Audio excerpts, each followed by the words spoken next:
Hi guys, welcome back to channel. 3 month strategy to verbal के बारे में discuss करेंगे। बहुत सारे बच्चे कह रहे हैं सर हमारा ना मॉक्स में स्कोर नहीं आ रहा है, सर पता नहीं 90 परसेंटाइल निकलेंगे या नहीं निकलेंगे। बच्चे कहते हैं सर 99 परसेंटाइल के लिए हमारा स्ट्रैटेजी क्या होना चाहिए, उसके बारे में बात करूं। एंड सर स्कोर इंप्रूवमेंट नहीं हो रहा है, इज इट इवन पॉसिबल कि हमारा स्कोर इंप्रूवमेंट हो सकता है अगले 3 महीने में। इस वीडियो में हम बात करेंगे कि आपका शॉर्ट स्ट्रैटेजी क्या होगा, कि आपका स्कोर जो है वो इंप्रूव होगा ही होगा। मैं इस ऑल्सो बात करूंगा कि यार 95 परसेंटाइल लाना कितना डुएबल है, 99 के लिए आपको क्या करने की जरूरत है। ऑल्सो मैं कुछ मिथ्स के बारे में बात करूंगा और कुछ ऐसी चीजें हैं जो बच्चे फॉलो करते हैं और उनका स्कोर्स नहीं आता है। And over period of time मैंने देखा है कि बच्चों का स्कोर उसी की वजह से थोड़ा सा खराब हो गया। सो उस चीज के बारे में भी बात करेंगे। सबसे पहले मैं चाहता हूं कि आप सबका फोकस इस स्लाइड पे होना जरूरी है। इसका यार स्क्रीनशॉट ले लो, ये काफी ज्यादा जरूरी है। सबसे पहली चीज ना जो मैं ऑलवेज देखता हूं जो बच्चे गलत करते हैं वो है अटेम्प्ट्स के बारे में। ठीक है, अब मैं आपको यहां पे बताऊंगा अटेम्प्ट्स का फंडा क्या है। देखो, पहली चीज एक मान लो कि अगर यार आपको 95, 98, 99 तक चलना है, तो अगर मैं कंपेयर करूं क्वांट और डीआई से, वर्बल की जो एक्यूरेसी है ना वो आपकी बहुत ज्यादा कम होने वाली है। And I am telling you, ये 99 परसेंटाइलर्स जो होते हैं, 99 वालों की जो एक्यूरेसी होती है वो मेरे ख्याल से क्लोज टू 80-85 परसेंटाइल होती है। बिकॉज उनका रीडिंग स्पीड वगैरह अलग होता है, उनकी अंडरस्टैंडिंग काफ़ी सही होती है, उनकी कॉम्प्रिहेंशन अलग होती है। बट अगर मैं बात करूं मोस्ट ऑफ द टाइम एक जो रेंज होता है, एक 70 से लेके 80 परसेंटाइल की एक्यूरेसी बहुत बढ़िया मानी जाती है। 70% की एक्यूरेसी 99 वालों की भी होती है। मैक्सिमम जो एक्यूरेसी होती है ना वो 60 परसेंटाइल के तकरीबन होती है। अगर आपने अपने मॉक्स का स्कोर वगैरह देखा होगा, आप बोलोगे 60 परसेंटाइल तक तो एक्यूरेसी आ जाती है। अब यहाँ पे मैं एक्यूरेसी का जिक्र क्यों कर रहा हूँ, बिकॉज अंडरस्टैंड दिस, ये आपके सामने है 2 database, which is number 1 is 2021 का स्कोर एंड 2022 का स्कोर। अगर मैं आपको सेम परसेंटाइल पे अगर लेके चलूं, आप देखो 90 परसेंटाइल 2021 में तकरीबन 28.63 पे आया था, और वही हमारा 90 परसेंटाइल 2022 में तकरीबन 23.71 पे आया था। मतलब अगर आप देखोगे 5 मार्क्स का जो है वो आपका डिफरेंस है। ठीक है, यहां पे आपका 5 मार्क्स का डिफरेंस आ गया। अगर मैं 80 परसेंटाइल के बारे में बात करूं तो 27 और 21, यहां पे भी आप पकड़ के चलो 4 से 5 मार्क्स का डिफरेंस यहां पे भी है।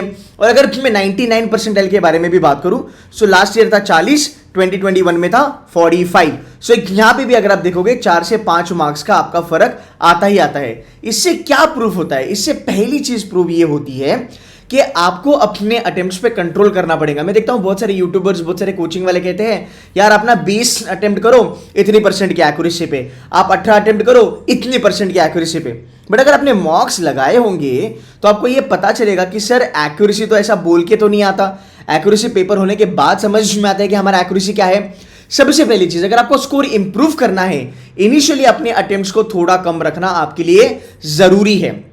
ऑल्सो अंडरस्टैंड दिस, जो 90 परसेंटाइल वाले बच्चे होते हैं उनका जो अटेम्प्ट होता है वो 20 क्वेश्चन होता है ऑन 24। बट यार ये वो बच्चे होते हैं जिनको अपनी एक्यूरेसी के बारे में गारंटेड इंफॉर्मेशन है।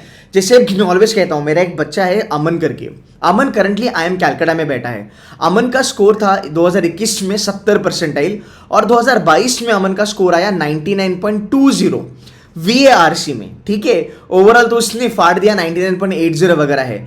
अब अगर आप यहां पे देखोगे ना इस बच्चे का जर्नी, सो इस बच्चे ने कम से कम 80 मॉक्स लगाए हैं और मेरी स्ट्रैटेजी और मेरे रूल्स को भी इसने यूज करा है बहुत ज्यादा लेवल पे। सो इससे क्या होगा, जब आप 30-35 मॉक्स डाउन हो, आपको फंडे समझ में आते हैं, आपकी एक्यूरेसी इंप्रूव होना चालू हो जाती है। सो ये चीज भी आपको जानना जरूरी है कि भाई अगर कोई 80 मॉक लगाता है, एक एवरेज बच्चा जिसको जेन्युइनली वर्बल में प्रॉब्लम है ना, कोई स्मार्ट होगा जिसकी रीडिंग वगैरह बहुत भारी भरकम है, वो 20 मॉक में भी उसका 99 आ जाएगा। सो पहली चीज, आपको नहीं लगाने हैं ज्यादा अटेम्प्ट्स, आपको पहला एक्यूरेसी पे खेलना है for couple of mocks, even on a date आपका एक्यूरेसी पे खेलना है। अब देखते हैं, अगर आपको 20 मार्क्स आते हैं तो आपको 85 परसेंटाइल आ जाता, लास्ट ईयर यही 25 पे था। क्यों ऐसा हुआ? सिंपल सी बात है जो बहुत सारे बच्चों को नहीं पता। गाइस, पहली चीज ये समझ लो, वर्बल में level of difficulty is the most important point. So अगर आप एलओडी गॉज कर पाते हो, अगर आप एलओडी समझ पाते हो, तो वर्बल आपके लिए केक वॉक बन जाएगा। ये कैसे करते हैं, ये मेरा रिस्पॉन्सिबिलिटी है। ये सब चीजें मैं आपको पढ़ाऊंगा वर्बल की वर्कशॉप में, वर्बल की बैच में। आगे चलते हैं, आपका टारगेट स्कोर क्या होगा। मैं अगर आपको कहूं कि देख भाई, तुम अगर मान लो 7 क्वेश्चन सही लगाते हो, आपको तकरीबन 21 मार्क्स आ जाएंगे। 21 में तुम्हारा 85 परसेंटाइल बन जाएगा। इससे अच्छा मैं और एक चीज करता हूं, मैं हमारे 8 क्वेश्चंस पे फोकस करता हूं। अगर मैं 8 क्वेश्चन सही लगाता हूं, so I am getting 90 percentile dot. This is what you all need to understand. अगर आप यहां पे देखोगे 80 परसेंटाइल के लिए मुझे 17 मार्क्स चाहिए, 90 के लिए मुझे 23 चाहिए। दैट्स राउंड अबाउट 5 से लेके 6 मार्क्स का फर्क, which is nothing but 2 correct question multiplied by 3 marks पर क्वेश्चन, 6 मार्क्स मेरे बने। सो अगर कोई बच्चा 80 परसेंटाइल तक पहुंच सकता है, जो मैं बताऊंगा कैसे पहुंचना है, तो यार आप 90 के लिए भी जा सकते हो। कैसे? आपको आपकी एक्यूरेसी पे खेलना पड़ेगा। फाइन, मैं आपको एक 99 परसेंटाइल के बारे में बताता हूं। 99 is round about 40 this year. Last year it was round about 45. मतलब यहां पे बने तुम्हारे 15 क्वेश्चन, यहां पे बने तुम्हारे तकरीबन 14 क्वेश्चन, 15 क्वेश्चन नेट करेक्ट। सो अगर आपको मान लो वर्बल में 99 लाना है, आपको 16 क्वेश्चन अटेम्प्ट करने पड़ेंगे, उसमें से आपको 14 क्वेश्चन सही लाने हैं। आप 2 क्वेश्चन क्या कर सकते हो? गलत कर सकते हो। याद रखो गाइस, अगर कोई 16 क्वेश्चन लगाता है, उसको ये लिबर्टी है कि वो 2 क्वेश्चन गलत करेगा। अब 2 क्वेश्चन गलत करेगा मतलब कितना यार? 1.6 क्वेश्चन पकड़ लो, मतलब तकरीबन इस बच्चे की एक्यूरेसी 85% की रहेगी। सो आपके लिए वहां पे एक्यूरेसी ज्यादा मैटर करती है। सो आप में लगाए 14 क्वेश्चन, आपको मार्क्स है राउंड अबाउट 42 माइनस ये 2 नेगेटिव गए, आपका स्कोर आया 40, आप बन गए 99 परसेंटाइल। सो ये हर साल चेंज होगा।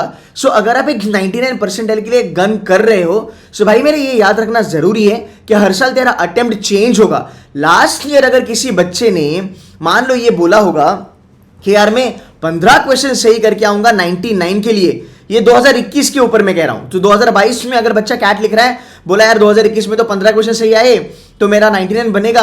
सो इस बच्चे ने मान लो 20 क्वेश्चन सही लगाए, 20 में से इसके 16 सही आए। अब नेगेटिव मार्किंग में इसके क्वेश्चंस थोड़े से इसके गलत हो गए, तो ये बेटा सीधा का सीधा 15 से नीचे आ जाएगा और इसका 99 मिस हो जाएगा। सो ये एक चीज है जो आपको जानना जरूरी है। अब इसका कैलकुलेशन करते हैं कि आप स्कोर कैसे ला सकते हो।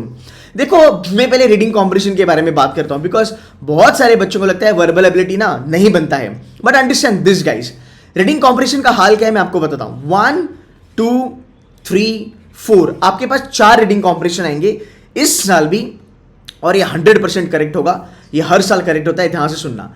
एक तुम्हारा आरसी जो है वो इजी आएगा, तुम्हारा एक आरसी हद से ज्यादा डिफिकल्ट आएगा, जो 99 परसेंटाइलर्स भी क्रैक नहीं कर पाते हैं। And I mean it, I know people scoring 100th percentile, उनके भी इस वाले आरसी का एक ही क्वेश्चन सही आता है, 3 क्वेश्चन वो भी गलत कर लेते हैं। ठीक है, अब आगे चलते हैं। तुम्हारे ये जो 2 आरसी है ना, ये मॉडरेट लेवल पे आएंगे। अब अगर मैं आपको छोटा कैलकुलेशन बता दूं कि मैं कहता हूं कि 8 क्वेश्चन पे आपको 90 परसेंटाइल बनेगा, अगर आपके 8 के 8 क्वेश्चन सही आएंगे तो। अब आप इसमें कैलकुलेशन लगा सकते हो कि आपने 10 क्वेश्चन लगाए या फिर आपने 11 क्वेश्चन लगाए, 11 में से आपके 9 क्वेश्चन सही आए, 2 क्वेश्चन गलत गए, so and so fourth. But हमारा टारगेट है कि हमें ओवरऑल 8 क्वेश्चन सही के सही चाहिए। ठीक है, अब आप ये इमेजिन करो, अगर आप ये कोशिश करो खुद को पूछने की, क्या 16 क्वेश्चन में से आपके आरसी में 8 क्वेश्चन बाकायदा बाइज्जत सही आएंगे? इट इज डाउटफुल, बिकॉज अगर आप देखोगे आपके हाथ में बेसिकली ये वाला एक आरसी है जो आपको 4 on 4 दे सकता है। ये तो छोड़ दो, ये मॉडरेट लेवल है, यहां से आप 4 निकाल सकते हो। So 8 questions from reading comprehension looks actually a bit difficult. You can get round about 5 से लेके 6 questions correct, and guys that is the reason आपका वर्बल एबिलिटी यहां पे मैटर करता है। Para jumble, odd one out, para completion, para summary, बहुत सारे coaching institutions इसको सिखाते नहीं है, कहते कि इसमें परम्यूटेशन कॉम्बिनेशन आता है। मैं आपसे रिक्वेस्ट करूंगा कि आप हमारा स्कोर बूस्टर या फिर आप हमारा S99 बैच लगा लो, आपका यहाँ पे काम बन जाएगा। You will be able to get 100% accuracy यहाँ पे। सो अगर मैं एक बाइफरकेशन बताऊं, I tell you the reality. आपके वर्बल एबिलिटी के आते हैं 8 क्वेश्चन, इसमें से 5 क्वेश्चन इतने इजी होंगे कि कोई भी अगले 3 महीने में कर सकता है। ये जो ऊपर के 3 क्वेश्चन है ये मीडियम लेवल पे आते हैं, पर आप इसको फोड़ सकते हो। सो मान लो अगर मैं 5 क्वेश्चन वर्बल एबिलिटी से करता हूं, 5 रीडिंग कॉम्प्रिहेंशन से करता हूं, मेरी एक्यूरेसी अगर मैं इंटैक्ट रखता हूं विच इज 100%, जो मैं आपको मेरी वर्कशॉप में सिखाऊंगा anyway. So if I get 10 on 10 correct, I am scoring round about 30 marks. अगर मैं 30 मार्क्स देखूं, so I am actually at 95th percentile.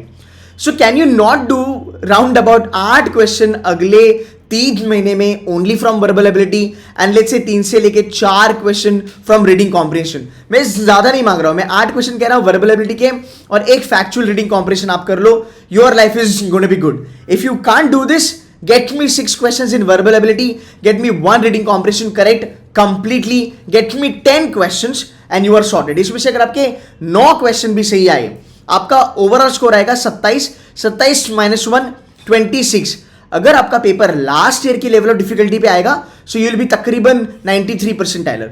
सो ये कैलकुलेशन आपको जानना बहुत ज्यादा जरूरी है. अब अगर मैं इसके बारे में बात करूं तो रीडिंग कॉम्प्रिहेंशन पे चलते हैं. बहुत सारे बच्चे क्या है आरसी में ज्यादा अच्छा नहीं कर पाते हैं. हमें लगता है कि RC is all about reading. RC is not all about reading. To be very honest, RC is all about checking आप कौन से क्वेश्चन सॉल्व करते हो और आप उस आरसी का कौन सा पार्ट बराबर से पकड़ के आंसर करते हो. सो गाइस, अगर आपको 3 महीने में, अगले 3 महीने में अगर आपको इंप्रूव करना है, मैं आपको 2 चीजें बताऊंगा. आप एक काम करना, आप माइथोलॉजी का आरसी ढंग से करो, आप फिलोसॉफी का आरसी ढंग से करो. ढंग से का मतलब क्या? इसका मतलब है you should know how to crack this reading comprehension. देखो, कहने के लिए तो मैं भी कह सकता हूं कि माइथोलॉजी आएगा, फिलोसॉफी आएगा, साइकोलॉजी आएगा, है ना. बट सर आ गया, मैंने पेपर में देख लिया, पर सर मेरा इसका अप्रोच क्या होना चाहिए ये मुझे कौन बताएगा, है ना.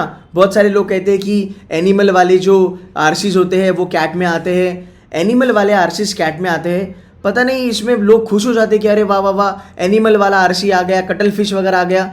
भाई खुश क्यों हो रहा है? इसमें कैसे करते हैं वो पता है क्या? नहीं. तो क्यों खुश होना है? So the point is that mythology आए, फिलोसॉफी आए या फिर साइकोलॉजी आए, the point is I should know कि मैं साइकोलॉजी, फिलोसॉफी, माइथोलॉजी को अप्रोच कैसे करूं.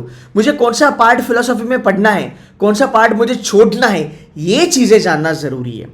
You getting my point? वैसे देखा जाए तो बायोलॉजी पे तो क्वेश्चन आते आते हैं, फिलोसॉफी माइथोलॉजी पे भी आते आते हैं, बट इसका हर एक अप्रोच है which I will be teaching you in my batches. हमारी 2 बैचेस है, एक है हमारा S99 है और एक हमारा स्कोर बूस्टर है. स्कोर बूस्टर और S99 में फर्क क्या है? बेसिकली अगर आप देखोगे ना, S99 is very much rigorous. इसमें बहुत कुछ चीजें आपको पढ़ाई जाती है. स्कोर बूस्टर इसका छोटा सा पार्ट है. अगर मान लो ये 100% है तो आपका स्कोर बूस्टर मान लो 40% होगा. इसमें रिकॉर्डेड प्लस लाइव लेक्चर्स मिलते हैं. इसमें रिकॉर्डेड और लाइव लेक्चर्स भर भर के मिलते हैं. मतलब ये कोर्स अगर आप लगा लोगे तो आपका 99 भी निकल सकता है, प्रोवाइडेड अगर आपने मेहनत करी तो. इससे आगे अगर हम चलेंगे, आपका पहला फोकस होगा फैक्ट बेस पे. इन्फ्रेंस बेस्ड नहीं आता है. 16 में से 2 या 3 क्वेश्चन इन्फ्रेंस बेस्ड आते हैं, वो नहीं करोगे तो भी चलेगा. सबसे इंपॉर्टेंट चीज है तुम्हारी मेन आइडिया. मेन आइडिया अगर आप सीखते हो, your life is good. Because ये अगेन ये एक नया फॉर्मेट है कैट का, जहां पे मेन आइडिया के क्वेश्चंस आना चालू हो चुका है. देखो यार, हर साल ना कैट का आरसी मेन आइडिया बेस्ड ही होता है. मेन आइडिया सबसे ज्यादा इंपॉर्टेंट है गाइस. सो एक्चुअली अगले 2 दिन में, मोस्टली फ्राइडे को अगर आप देखोगे, फ्राइडे को मेरा फर्स्ट लेक्चर होगा जहां पे मैं मेन आइडिया के बारे में बात करूंगा. इसके बाद मैं आगे आपको एक्सेप्ट वाले क्वेश्चंस भी सिखाऊंगा. उसके बाद हम बात करेंगे डबल नेगेटिव को आप आंसर कैसे करोगे एंड सो फोर्थ. सो जहां तक सवाल है कि आपको कैसे पढ़ना है, आरसी सॉल्व कैसे करना है, आरसी में कौन सी चीजें इंपॉर्टेंट है, वो सब हम चीजें यहां पे देखेंगे. प्लस आरसी सिलेक्शन के बारे में बात करेंगे. आरसी सिलेक्शन काफी जरूरी होता है. बहुत सारे बच्चे ना यहाँ पे थोड़े से लड़खड़ा जाते हैं बिकॉज हमें आरसी सिलेक्शन में ज्यादा एक एक्सपर्टीज नहीं होती है. तो अगर आप आरसी सिलेक्शन ढंग से कर लोगे, आई थिंक बाकी सब चीजें will fall in place. RC selection तो हो गया, उसमें फिर बात करेंगे कौन से क्वेश्चन आपको करने हैं. There are certain things called as death corner. ये क्वेश्चन आपको कभी भी नहीं उठाने होते आपके कैट में. सो अगर मैं बात करूं, सो बकेटिंग स्ट्रैटेजी हो गया, एलिमिनेशन हो गया, शॉर्ट क्वेश्चंस हो गए. ऑथर का माइंडसेट क्या है वो जानना जरूरी है. पेपर सेटर किस तरीके से आपके ऑप्शंस को फ्रेम करता है वो जानना भी जरूरी है. मेरे ऑलरेडी कुछ आरसी के सेशंस हो चुके हैं C2C में, और मैंने बच्चों को प्रूफ करके बताया है कि इसी प्रकार आपके ऑप्शंस को बनाया जाता है. ऑल्सो जो एऑन एसेस बनाते हैं, जैसे लास्ट ईयर अगर आप देखोगे ना, चाइना का एक जो आरसी था वो एऑन एसेस से आया था. मैंने हमारे बच्चों को ये प्रूफ करके बताया कि चाइना का जो आरसी है वो एऑन से कैसे लिया गया, क्यों लिया गया. उसमें भी अगर आप देखोगे राउंड अबाउट 4000 वर्ड्स है. वो 4000 वर्ड्स में से ऐसे कौन से 450-500 वर्ड्स है जिसको पेपर सेटर ने चूज किया to form a reading comprehension, वो भी चीजें मैं आपको बताऊंगा. सो अगर आप उस अकॉर्डिंगली एऑन पढ़ोगे तो आपको देखो कितनी अंडरस्टैंडिंग बढ़ जाएगी. आपको ये पता चलेगा कि आरसी बनाया कैसे है. Coming back to the final point, see always remember, मतलब ये हमने भी देखा हमारे टाइम पे, बहुत सारे लोग टाइप ऑफ रीडिंग कॉम्प्रिहेंशन पे बहुत ज़्यादा फर्क करते हैं. जैसे लोग कहेंगे कि नेचुरल रिसोर्सेस आएगा, बिजनेस आएगा, फिलो आएगा, माइथोलॉजी वगैरह आएगा, साइकोलॉजी आएगा. बट गाइज ये सब चीज़ें ना यूजलेस है अनटिल एंड अनलेस कोई मुझे ये पढ़ाए, कोई मुझे ये बताए कि भाई मेरे अगर तुझे फिलोसॉफी का रीडिंग कॉम्पिटिशन में दूं तो ऐसी कौन सी चीजें हैं तेरे पास जो तुझे यूज करनी है टू क्रैक फिलोसॉफी का रीडिंग कॉम्पिटिशन। अगर मान लो तुम्हारे पास कटल फिश का अगर कोई आरसी आ जाता है, भले वो एक मछली पे या फिर भले वो एक प्राणी पे वो डिपेंडेंट है, उसके ऊपर वो बनाया गया है, बट उसका भी एक सब्जेक्ट है, उसको भी करने का 100% एक्यूरेसी लेने का एक उसका ट्रिक है, एक उसका तौर तरीका है। So always remember it is all about how you do it, it is all about what you read in the given reading competition. इसलिए आपका रीडिंग स्किल्स यहाँ पे बहुत ज़्यादा मैटर करता है। एंड कैट रीडिंग स्किल्स का मतलब आप क्या पैराग्राफ पढ़ोगे। मैं ऑलवेज कहता हूँ 100% आरसी में जो इन्फॉर्मेशन दी गई होती है वो ज़रूरी नहीं है। अगर आप खुद भी अगर कैट के पेपर्स लेके बैठोगे, आप ये अग्री करोगे कि सर ये 100% आरसी से कुछ काम नहीं होता, 100% में से 40% आरसी ही इंपॉर्टेंट होता है to answer the question. And guys ये काफ़ी एग्जॉस्टिव प्रोग्राम है, आपके पास 90 डेज है। देखो यार, मैं आपको इतना नहीं बोल सकता कि यार ज्वाइन करो, तोड़ देंगे फोड़ देंगे। जो मेरी स्ट्रैटेजीज है, जो मेरा एक्सपीरियंस है, जो हमने रिजल्ट्स प्रोड्यूस करे हैं, 2/3 बैच हर साल C2C का 90 परसेंटाइल प्लस लेके आता है। और ये ऐसे बच्चे होते हैं जो यार वर्नाकुलर वगैरह है, जिनको वर्बल में 60-70 परसेंटाइल आता है, ये 90-95 क्रैक कर लेते हैं आराम से। ऑन दैट बेसिस मैं आपको इतना कह सकता हूं कि तुम्हारा 90 से लेके 95 परसेंटाइल तक लेके जाने का गारंटी मेरा है। अगर आप ध्यान से सुनोगे, प्रैक्टिस करोगे, आपका ऑलरेडी अगर कोई बेस है वर्बल में, सो मैं 99 भी आपको क्रॉस करवा के दे सकता हूं। That is my guarantee to be very honest. बस आपने जिस तरीके से मैं बोलूं उस तरीके से आपने प्रैक्टिस करना जरूरी है। हमारा प्रूवन रिकॉर्ड है, जहां पे जो हमारे अच्छे बच्चे हैं जो बहुत अच्छा कर गए कैट में, जिनका रीडिंग स्किल वगैरह ज़्यादा अच्छा था, वो तो 99++ फोड़ लिया उन्होंने, उसमें कोई लोड नहीं है। But I am happy to say tell you that कि ऐसे बहुत सारे बच्चे थे जिन्होंने C2C ज्वाइन करा 60 परसेंटाइल पे, 70 परसेंटाइल पे, 80 परसेंटाइल पे वर्बल के लिए। एंड जब उन्होंने कैट दिया हमारे साथ प्रिपेयर करके, उनको 95 परसेंटाइल प्लस का स्कोर बना। शुभम के बारे में बात करूं तो शुभम यार वर्नाकुलर बच्चा 36 परसेंटाइल से 92 परसेंटाइल पे बैठा ओवरऑल। इसमें उसका वर्बल में कितना आया? 95 परसेंटाइल। सो गाइस ये सब पॉसिबल है, ये डुएबल है। वर्बल थोड़ा ट्रिकी होता है, इस साल भी वर्बल आपका मॉडरेट आएगा, हल्के में मत लेना। जितनी ज़्यादा प्रिपरेशन कर सकते हो उतनी प्रिपरेशन अच्छे से कर लेना, बाकी I take care of. So guys batch is starting from next 2 days। If you want to enrol you can enrol with us, that's not a problem. कुछ फ्री के वीडियोस भी है, वो भी आप कर सकते हो फ्रॉम C2C मेंटर्स, वो वीडियोस आपको मिल जाएंगे हमारे फ्री कोर्स में। So guys on that note, thank you so very much for watching this video. Take care and bye bye.